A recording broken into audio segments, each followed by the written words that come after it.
and we go to the next talk by Jishnu. Hi. Hi.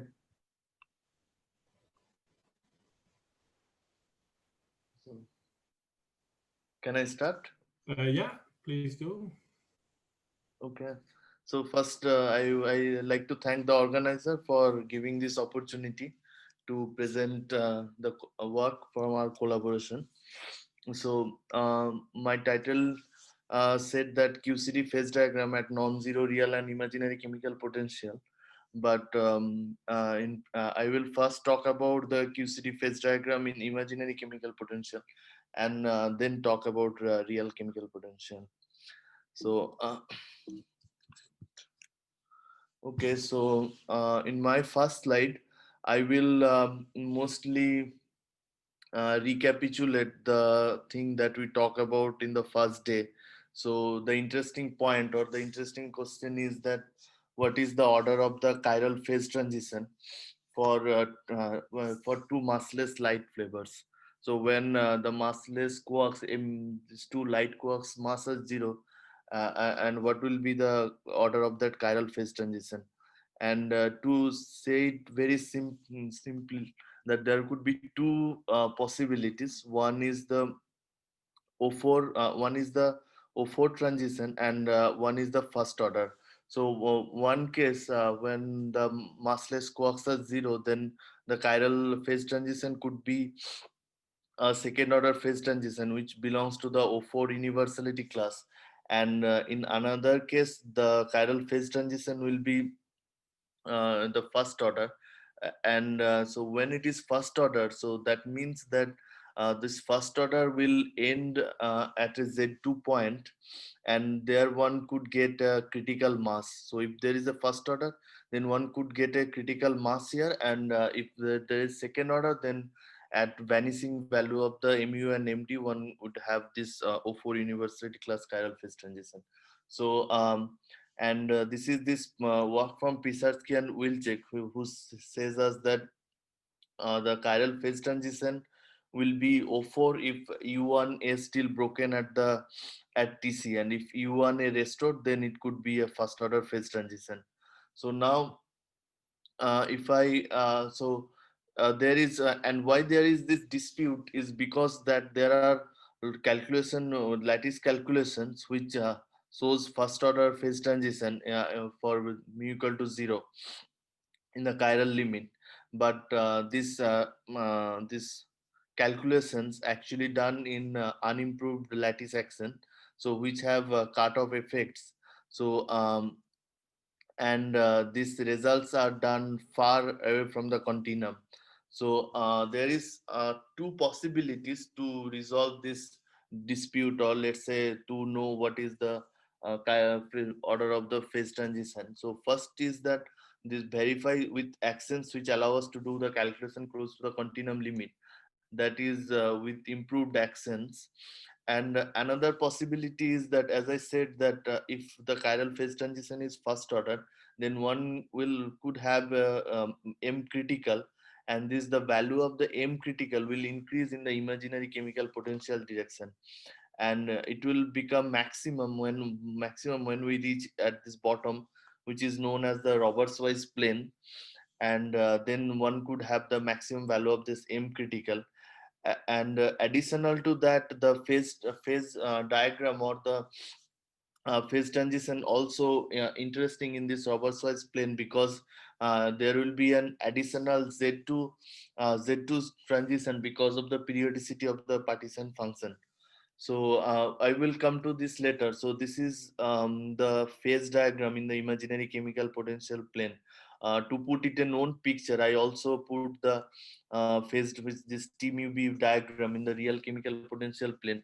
So this blue point here in the imaginary chemical potential plane is the Roberts-Weiss endpoint, and when we move from here, then one could have the similar crossover, and exact this value of the chemical imaginary baryon chemical potential, one will have a high first order phase transition at high temperature, which will end in a Z2 when for the physical value of the quark mass.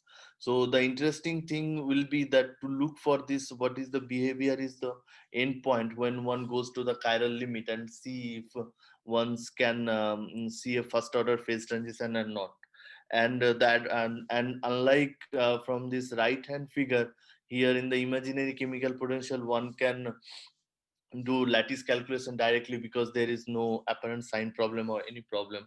So now, as I said that this will be as I said that these points belong to the Z2 second order for the physical mass. So it will follow the second order. It will follow the critical behavior of Z2 second order transition. So for a Z2 critical behavior, one can write the free energy using this universal function, and this is the order parameter of that universal universal function of order parameter, and this is universal function of susceptibility, and this is Binder cumulant. So we compare this universal scaling function with our QCD data. So in the upper panel is the Ising model curve, 3D Ising model function. So this is the order parameter, and this is the order parameter susceptibility, and this is the Binder cumulant. And we then fitted this universal function to get the value of this non-universal parameter, which is TC Z0AM using this ansatz. And then we rescaled our QCD data, and as you can see that this rescaled QCD data agrees well with the 3D Z2 scaling functions, the order parameter, and when we go to higher and higher volume, and the agreement becomes better for the Binder cumulant and for the susceptibility. So now, so from this figure, so we can actually establish that uh, uh, the transition, the Z2 transition. And now what happens with this Roberts-wise transition when we go into the chiral limit, that we will uh, reduce this light quark masses and then see what happens to the this Z2 transition. So in this figure, the order parameter figure, and from the susceptibility figure, one can sorry, so there is a typo here, this should be chi. Anyway, so as you can see that we went up to this ml over 320, which belongs to the 40 MeV pion mass. And from this scaling function, it is clear that this Roberts wise transition stays as Z2 up to 40 MeV. And so we did not see any first order phase transition, at least up to this at least down to this pion mass, and which is also consistent with this paper conclusion. And now the interesting thing that we started, that what happens with the chiral observable, or what happens how chiral transition happens in this Roberts wise plane. So for example, so these are the order parameter for chiral phase transition when the light quark masses are zero. Basically, this one is the order parameter for chiral phase transition when the light masses are zero. These two masses are zero, and this is the disconnected part of the susceptibility, which should diverge when this masses are zero. But so this is, I says here that when the baryon chemical potential is not the Roberts wise value, then this delta, the subtracted chiral condensate and the disconnected part of the susceptibility will be follow the finite size behavior of 3D ON model calculations that we but since when this baryon chemical potential is exactly at the Roberts wise value, so now the question comes that what will happen to these chiral observables when um, yeah, what will happen to this chiral observable with this additional Z2 symmetry pop up. So here we look at the chiral observable. So here is the subtracted chiral condensate for ml equal to ms over 160, which is belongs to the 55 MeV pion mass. So here you can see that when we take the temperature derivative, so it's the slopes actually, it says that and we plot this slopes of these two condensate, and which says us that when we go to infinite volume limit, so then this slope will also become infinite, which is very similar to what one sees for when model calculations, that this condensate slope go into infinite when in the infinite volume limit. However, when one look at this disconnected part of the susceptibility, as we said here, that this will be behave like a susceptibility at the vanishing value of the light quark masses. So but for an when model calculations, when the quark mass is non-zero, then the peak should be decreases when one increases the volume. However, here we see clearly that the peak has a very, although it's very mild dependence on in the volume, but still the peak has increasing. And when one use this universal functions for specific heat, one will get this type of factor, which is alpha is very small. So this behavior is actually consistent with a specific heat variable, specific heat observable for Z2 transition. So in that sense, this subtracted chiral condensate could also act like an energy like observable for the Roberts-Weiss transition. So yeah, but we don't have yet resolved that issue, that how the interplay between Roberts-Weiss transition and the chiral transition will work out when we go to the vanishing light quark masses. So anyway, so this is first part of my talk, and now I will go to the next part of my talk. Now we will talk about the QCD phase diagram for real chemical potential. So this is we already see some of the talks today and also yesterday, that how this works out and how one could find the critical point from FRG and also Dyson Swinger equations and everything. So now I will talk more from what is happening in the lattice. So this is the this is our crossover line from lattice QCD, this TCT mu B diagram. So there are also other comparison with FRG and DSE. Please see those talks for detailed comparison. So what I want to mention here is that this red point, which is the Alice freeze out temperature, which is very consistent with what one calculate in lattice QCD, and then this curvature of this line is very consistent with the freeze out line that obtains from the star calculations, except for this one point, which is this 200 GeV point. But we will come to this point later, and then so here actually, since this freeze out temperature of Alice has consistent with the lattice QCD pseudo-critical temperature calculated for mu equal to 0. So one would, and then we will talk about here the thermodynamics or the interaction between different hadrons, that is the degrees of freedom are hadrons.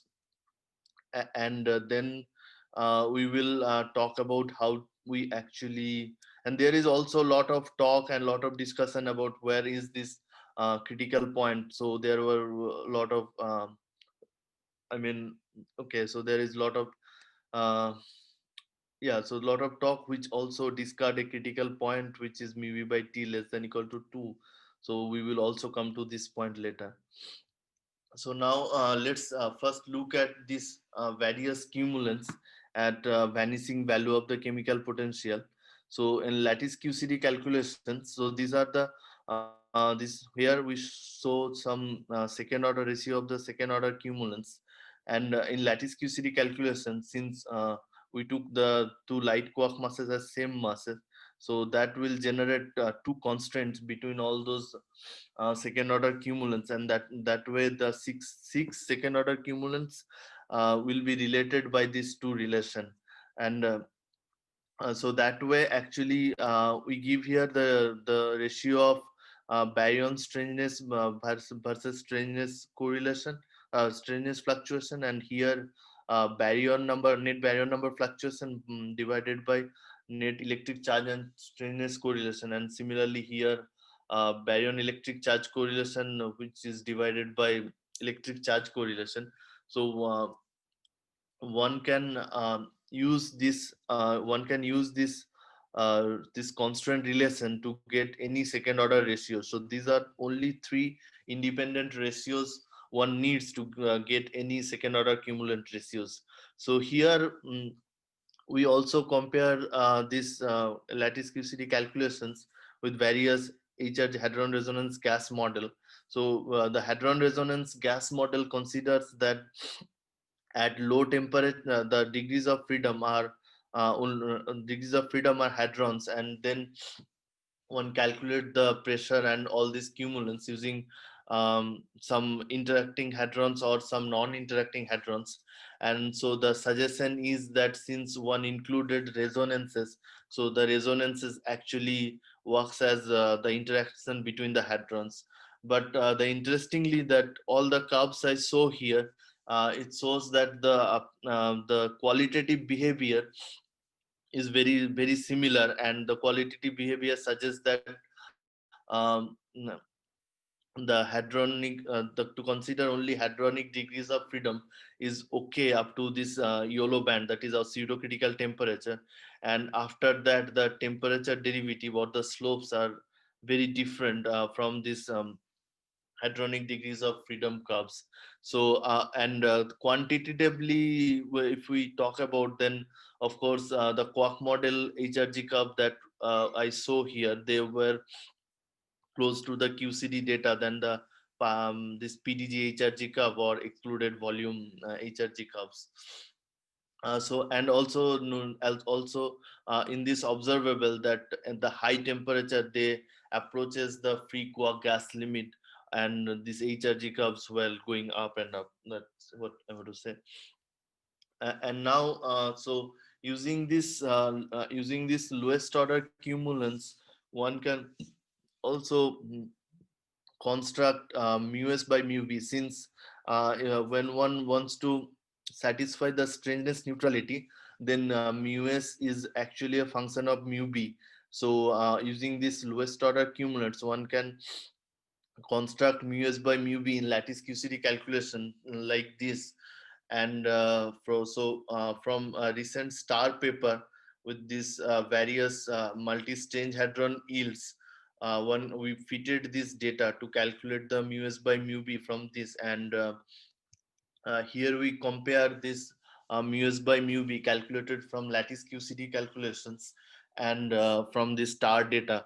So as you can see here that this strange from this multi-strange baryon yields which we extracted from the star data is very agrees very well that this is consistent with that strange baryon also freeze out close to the crossover line, or except for this point. So but I guess there will be new analysis or new run on this point, and I mean this is most likely that this point will also come down, and then this will be consistent with the QCD pseudo-critical line that we are showing here.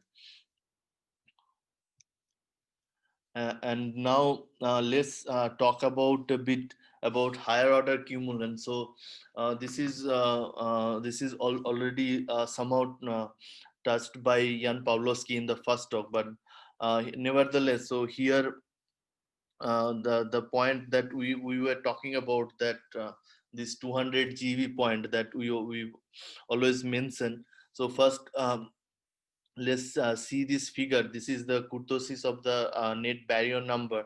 So this is the yellow band is at 156.5, and this circle is 165. So if the freeze out temperature or at 200 GeV is at 165, then this value of kurtosis of the net baryon number should be at around zero point 0.5.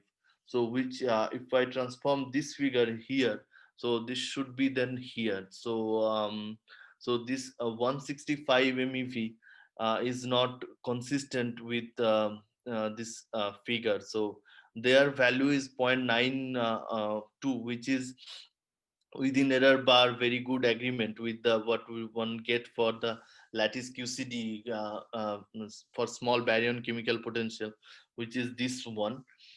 So which also suggests that the this 165 value will be around 150 or 155.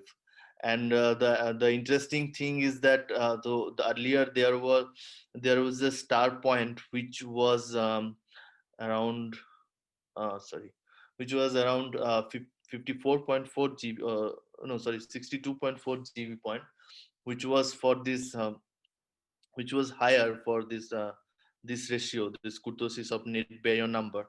And now for this new run where or new analysis, so it is now perfectly matches with the lattice QCD data. So yeah, I guess so. So the point is that this point probably will have new run and new analysis, and we will see this. Then this will be consistent for the earlier case that I showed, and maybe for this case also. So now let's talk about the critical point, or that is the thing of interest. That so for example, when so how first actually how one gets to know about a critical point using a Taylor series, because so one can say that the Taylor series will diverge close to a critical point or close to a divergence. So when one analysis the when one do an analysis of the ratio test for the radius of convergence, so then first actually one needs to see that all the expansion coefficient are all of same sign. And then one will actually analysis the ratio test for the radius of convergence, and then one knows the critical point, or have any idea of the critical point. So here what I want to say is that we have this many eighth order cumulants which changes sign around here. So which suggests that now the for this specific temperature range that we were talking about, is all the coefficients are not all same sign. So which suggests that the critical the but of course the Taylor series will have a radius of convergence, but that limiting singularity will lies in the complex plane. So we will from these figures that they turn, we will say that there is no critical point up to temperature 140 MeV. And so this is also that was claim that the critical point has to be lower than the chiral critical temperature, which is 132 MeV. And I guess this is also more or less consistent with what FRG and DSE results have shown. So now we will talk about, so this is part of the temperature. So now we will talk about how one get the mu b by T. So for example, when one write a series for this chi2b, which will be this, and as I said that, and the first thing to know about mu b is that, so when one construct a Taylor series for chi2 and t comma mu b like this, so if this HRG curves are fall on this, then that means that there is no criticality, and this works very well. So when one goes to higher and higher order cumulants, and if one shows that this deviates from HRG models a lot, and then one can have that when this type of terms start to dominate in this Taylor series, then one could have the criticality that up to from this expansion coefficients onward, all would have same sign and all would generate criticality. And one also could try to construct various Pade approximates from this series for because this Taylor series, although the limiting singularity is in the complex plane, but still, uh, I mean, this still they were actually limiting the applicability of this Taylor series. So one could try to construct Pade approximates, and then the singularity of this Pade approximants will be the radius of convergence of this Taylor series, or then one actually. So here we analyze for this 140 MeV, this Pade approximant 2 by 4 Pade, and these 4 poles are in the complex plane. So now the question will be that how these poles move to the real axis, because when these poles will move to the real axis, we will have a critical point. So that will be a question. And so okay, so these are my conclusions. So first I talk about the imaginary, the Roberts-Wise endpoint using the imaginary chemical potential, and which says that we get this Roberts-Wise endpoint. We went down to pion mass 40 MeV, and we see that we still did not find a first order phase transition, first order chiral phase transition. And so this is still we are looking for that the interplay between Roberts-Wise transition and chiral phase transition. And for non-zero baryon density, we saw that the pseudo-critical line calculated in lattice QCD is consistent with the star freeze-out line, and also the Alice freeze-out temperature determined at zero chemical potential is same as the pseudo-critical temperature at mu equal to 0 from lattice QCD. We also so that the quality features of second order cumulants of conserved charge fluctuations and correlation calculated in lattice QCD are well described by non-interacting HRG models, and then up to the pseudo-critical temperature of QCD, and after that they start to deviate, and also the temperature derivatives are very different. And finally we also saw the higher order cumulants and how they can play crucial role in determining the UV critical endpoint. So, and just a final thing, since actually I was going to say we run out of time, so oh, no, this is I will not say anything. This is just final thing. So since Ian Pawlowski saw this figure, so this is I want to just show, but I will not say. But we can discuss later. we can discuss later. Yeah. Okay. R51 and R62 and from the lattice QCD. Okay. Thanks a lot, Jishnu. Any questions? Wasim? Okay. Good evening from my side. I'm Wasim. Hello. Am I audible? Yeah, we can hear you. Yes. Yes. Hello, Jishnu. One second.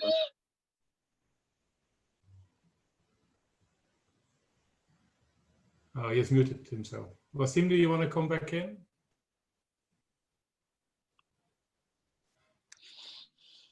Okay, let me ask a question. Am I audible now? Okay, am I Wasim, audible? yes, please. Yeah. Yeah. Okay. Hello, Jishnu. Can you please go back to the slide where you compared the lattice data of cumulants with the HRG model results? Is that possible? Can you go back? Yeah. Okay. One thing I wanted to know is these plots have been extrapolated well into the region of temperature where there's maybe a phase transition. For example, T equal to 160 MeV, right? See, first slide. Sorry, I Is did that not okay? follow. Can you repeat? Okay. In the first slide, you see your results. They have been extrapolated well into the critical region. Say temperature is roughly 160 MeV, and you have plots. You have comparisons of lattice data with HRG models, right? Here, you mean? Okay. No, what I wanted to know is in this HRG model, it has been previously shown that Hagedorn states play a very crucial role right at the critical temperature. Hagedorn states, it has been shown not only, while calculating transport coefficients, they are very significant, these Hagedorn states. In your comparison, when you're using HRG model, have you also incorporated those Hagedorn states, or is it a simple resonance Hadron model with the inclusion of resonance only? No exponential density of states like thing. And if it is not, or if it is there a method of incorporating such exponential density of states in lattice QCD? Because it is a field theory on a lattice, which I understand. Is there any method of incorporating such things? No, actually, so actually the lattice QCD is the original theory, that is your the equilibrium thermodynamics. And I guess the thing we are trying to do here is that modeling that with only hadronic interactions. So the PDG-HRG means that this hadron resonance gas model only considers the stable hadrons which listed in the PDG-HRG, but clearly here they cannot describe the hadronic interaction that is captured by QCD. So we are adding additional state or additional interactions. No, So but lattice it should. QCD is the Yes, original yes. theory But for okay, but see, if Hagedorn states will be important, then your free energy will be. I mean, definitely it will change much. Then your results. I mean, the plots which you are showing. I mean, the comparison. They might significantly change. That's what I think. Let's continue this maybe in the discussion session. Okay. Okay. Yes. And of course, you can also continue Okay. chatting Okay. privately, just to clarify. Thank you. Thank you. Thank you. Yeah. Thank you for your. Thank you for your question. Okay, thanks, thanks Jishnu. Thanks a lot.